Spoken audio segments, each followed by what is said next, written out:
જય સ્વામિનારાયણ. કેમ છો બધા? મજામાં છો? વેલકમ ટુ જ્યોતિષ લોક. કેમ છો બધા? મજામાં છો ને? આજે છે ને મારે તમને કંઈક વાત કરવી છે, તો એના માટે છે ને હું આજે વિડીયો બનાવું છું. તમે બધા છે ને પ્લીઝ કેરફુલ રહેજો કે ફ્રોડ આઈડી એટલી બધી છે ને ફેસબુકમાં કે ના પૂછો વાત. કે હું ફેસબુક ચલાવું છું ને, મારું પેજ છે ને, મારી ફેસબુક છે ને, ફેસબુક પેજ છે મારું, બંને છે. તો એટલા બધા મેસેન્જરમાં મેસેજ કરે આપણને, ને પછી આપણે ફોન ના ઉપાડી, આપણે મેસેજનો રિપ્લાય ના આપીએ ને તો એ લોકો આપણને કોલ કરે.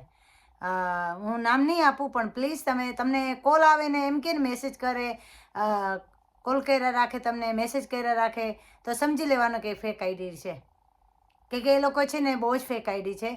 ને આજે છે ને શું થયું કે સવારે મને 2-3 કોલ આવ્યા. મેં ફોન ના ઉપાડ્યા કે બિઝી હતી, તો મેં ફોન ના ઉપાડ્યા.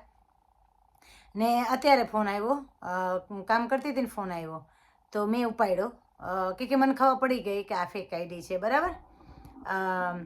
કેમ કે મને કે એની છે ને વાત કરી, કે ઓ જ્યોતિબેન, તમે કેમ છો? બધા મજામાં છો? સારું છે? મેં કે હા સારું છે. તો એમ કરતાં કરતાં વાત કરી ને, તો મને કે અમારે જોઈએ કે તમને જમીન બતાવી, અમે કે તમને જમીન બતાવીએ કે.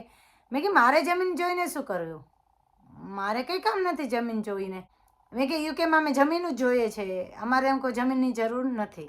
બરાબર? એમ કહી દીધું મેં. તો પણ એને શું કર્યું, વિડીયો કોલિંગ કરી ને એને મને જમીન બતાવી. મેં ચાલુ ના કર્યો મારો વિડીયો. એ થયું. પછી કે વાત પતી વાત કે એવો આમ છે તેમ છે. એ છે ને આહિર હતા. આહિરનું નામ કેટલું બદનામ કરે છે આ લોકો. તમે ખબર, બધા જ સરનેમનું પ્લીઝ તમે બધા જે આહિર ભાઈઓ સાંભળતા હોય, બહેનો સાંભળતા હોય, તમે મેક શ્યોર કરજો કે આહિર નામના વ્યક્તિ આજે મને છે ને, એનું સરનેમ આહિર, એનું નામ શું હતું હું ભૂલી ગઈ, પણ એની સરનેમ આહિર. તો મને કે અમે તો ખાનદાની છે ને, આમ છે ને, તો મને એમ કરતાં કરતાં છે ને વાત કરવા માંડ્યો. કે અમારી કે જમીન છે ને કે એટલે મેં પછી મને ખબર પડી ગઈ કે આ ફ્રોડ માણસ છે. તો મેં કીધું જમીનમાં બધું મળી જાય, મેં કીધું બધું વર્કર થઈ ગયું. તો મેં કે કેટલા વીઘા છે જમીન? મેં પૂછ્યું ને કે આહિરભાઈ, તમારું આ જમીન કેટલા વીઘા છે? તો મને કે 15 વીઘા. ને પછી મને કે છે ને આમાં 3 ભાઈ વચ્ચે કે છે. પછી એ પોતાએ ચાલુ કરી દીધું કે મારા મમ્મી એક્સપાયર થઈ ગયા છે. પછી મેં મારી વાઈફ સાથે ઇન્સ્ટાગ્રામમાં મળીને મેં લગ્ન કરી લીધા છે, એમ બધું કહેવા માંડ્યા. બરાબર? એ થયું, મેં સાંભળ્યું, મને ખબર પડી ગઈ, એટલા જ મેં એનો ફોન ઉપાડ્યો હતો. આ જ કારણથી કે ને રેકોર્ડ ના કરી શકીને કે મારે તમને રેકોર્ડ પણ સંભળાવું હતું. તમને બધાને પ્રૂફ મળે એટલા માટે. હું ખોટું નથી કહેતી, હું તમને સાચી વાત કરું છું. એ થયું. ને પછી મને કે ઓય કે હવે છે ને કે જો 60,000 છે ને કે દેવું થઈ ગયું છે અમારું. તો હવે મારી વાઈફ પ્રેગ્નેન્ટ છે ને, દુખાવો થાય છે, આમ છે તેમ છે. પછી એમ કરતાં કરતાં મને કે તમને છે ને કે અમે કે તમારા પાસેથી કે 10,000 કે અમે ઉછીના લઈએ તો ચાલશે ને? કે અમને જરૂર પડશે ને તો અમે તમારા પાસે માગી લઈશું. મને કે મેં કીધું કેમ તમે મારી પાસે માગી લેશો? તો મને કે છે ને કે બેન ના આપે કે મને કે પૈસા. તો મેં કે બેન ના આપે કે બેન પાસે નથી પૈસા, તો તમને ક્યાંથી હું આપું? મેં ડાયરેક્ટ જ એને કહી દીધું. હું કહું લંડનમાં હું કહું પૈસા, હું કહું ઝાડવા ઉગે છે તો તમને પૈસા આપીએ અમે. તો મેં કીધું તમે તકે એવો સંબંધ રાખો હોય તો કે આમ કરો. પછી મને કીધું વાતું કરવી હોય તો. મેં કીધું મેં તને ફોન કર્યો, તું મને એમ કહે છો કે વાતું કરવી છે? મેં કહ્યું મેં તને ફોન કર્યો, તું મને ફોન કરે છે ને હું તને ફોન કરું છું? તું ખાવાનો મંડી પડ્યો છે મને ફોન. તો મને ખબર પડી કે આ ફ્રોડ માણસ છે, લાવો એને ઉપાડવા દે ને આપણે એને 2 શબ્દ કહીએ. ને મેં કીધા પણ ખરા. મેં કીધું લંડનમાં ઝાડવા છે? મેં પછી એને કીધું, હું કહું લંડનમાં ઝાડવા છે? મેં કે અહીંયા હું કહું ઝાડવા હોત તો હું કહું અમે અમારું ના કરી લીધું હોત? હું કહું અમે નવરા ના હોય, હું કહું અમારે કામ હોય, હું કહું તમે ઘણા બધા મારા મેસેન્જરમાં મારા ફ્રેન્ડો મને મેસેજ કરે છે, હું ખાલી જય સામનાને કરું છું ને, એને એ લોકોને કામ હોય તો એટલી આપણે ફરજ થાય કે આપણે કોમેન્ટ કરે કે જ્યોતિબેન વીડિયા બાબતે કે ગમે એ બાબતે આપણને 2 ઘડે કે અમે આવી રીતે છે, આમ છે તેમ છે, અમે અહીંયા છે અહીંના છે, એ વાત અલગ થાય છે. આપણે વાત કરવી જોઈએ, જય સામના કરવા જોઈએ, આપણે સંપર્ક રાખવો જોઈએ, એ વાત અલગ થઈ ગઈ. બરાબર? આ તો ફોન જ ઠોકા રાખે છે કાલનો મને. પછી આજે એટલા માટે મેં એને ફોન ઉપાડ્યો અને મેં એને રિપ્લાય કરી. મેં કીધું એ કે હું આહિર છું ને, આહિરનો દીકરો તો છો તું આહિર છો તો તને ખબર છે આહિર તો હું સૂર્ય હોય. હું કહું તને શું તારા મનમાં શું સમજ છો? મેં કીધું. પછી મેં છે ને એને તુકારી લીધો. મેં કીધું તું તારા મનમાં શું સમજ છો? હું કહું તું આહિરનું કેમ બદનામ કરો છો?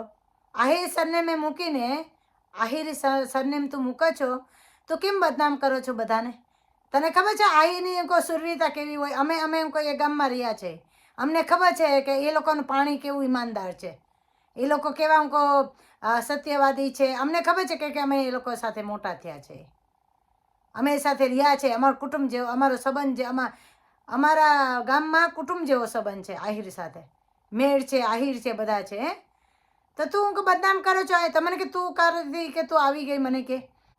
ને પછી મને કે બેન તરીકે કે તમારે બોલવું હોય તો બોલો, ના બોલવું તો ના બોલો, પણ તમે તુકારે ના હોય કે તું તાક માથે આવી ગયા મને કે. મેં કે કેમ ના આવું? હું કે તમારા જેવા ફ્રોડ માણસો મળ્યા છે અત્યારે. મેં કીધું તમારા જેવા ફ્રોડ આઈડી બનાવીને બધાને બેખૂબ સમજો છો. અમે એવા છીએ? તમે અમને એવા સમજો છો? હું કે કેમ ના તું આવું કહું મેં તને કોલ કર્યો તો એમ કહી દીધું. મેં પછી એ પણ કીધું ને પછી મેં એને કીધું હું કહું ફ્રોડ આઈડી વાળા તું તારી ફ્રોડ આઈડી બનાવીને તારે બીજા પાસે પૈસા લૂંટવા છે તો પ્લીઝ હું તમને મારા સબસ્ક્રાઈબર, મારા ફોલોવર્સ બધાને કહું છું કે મહેરબાની કરીને ફેસબુકમાં તમે કોઈને રિપ્લાય નહીં આપવાનો કે આ લોકો છે ને પૈસા માટે જ આપણને કોલ કરે, મેસેજ કરે. ને જે સારા માણસો હશે ને એ તમને ખાલી મેસેજ કરશે, જય સ્વામિનારાયણ કેમ છો, તમે ક્યાંથી છો, બસ એટલું જ કરશે કે એ લોકો પાસે સમય નથી. ને જે ફ્રોડ માણસ છે ને એના પાસે સમય જ છે. કેમ? આપણને લૂંટવા માટે. એટલે તમને હું બધાને એટલા માટે મેં આજે તમને રેસીપીનો વિડીયો નથી મૂક્યો ને આ વિડીયો મૂક્યો કે તમને બધાને જાણકારી આપવા માટે. તો જો મારાથી વધારે બોલાઈ ગયું હોય ને ખરેખર હું છે ને ગરમ થઈ ગઈ કે મને છે ને ફ્રોડ માણસ જ પણ પસંદ નથી. સારા માણસોનો સંપર્ક કરવો આપણા માટે જરૂરી છે.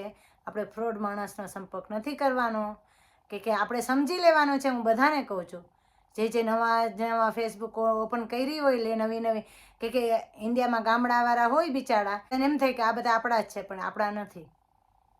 એટલે બધી મારી બહેનોને, મારા ભાઈઓને, મારા ફેસબુક ફેમિલી બધા ને મારી યુટ્યુબ ફેમિલી આવું છે ને અમને સ્પેશિયલી પણ અહીંયા લંડનમાં પણ થાય છે. મેં તમને લંડનમાં પણ મને કોલ આવેલા છે કે તમે છે ને આઈફોન એટલામાં મળે છે, આઈફોન તેટલામાં મળે છે. અહીં લંડનમાં પણ એવા કોલ આવે છે મને કે મારા સનને અમે રેકોર્ડ કરેલું છે પણ એ વિડીયો મને મળતો નથી. એમાં પણ કોલ આવેલા છે કે અમને આઈફોન એટલામાં મળે છે, સેમસંગ ફોન એટલામાં મળે છે, આ ફોન નોકિયાનો એટલામાં મળે છે, આવી રીતે આવે છે. એટલે પ્લીઝ તમે બધે ધ્યાન રાખજો ને આ લોકો ફ્રોડ લોકો સાથે હું તમને ચેતવવા માટે આ વિડીયો મેં બનાવ્યો છે. તો માફ કરજો જો મારાથી વધારે બોલાઈ ગયું હોય તો ક્ષમા કરજો. ચાલો subscribe, like my YouTube channel and Facebook channel. Thank you so much કે હું આ એક વિડીયો બંનેમાં મૂકવાની છું. Thank you. Bye bye.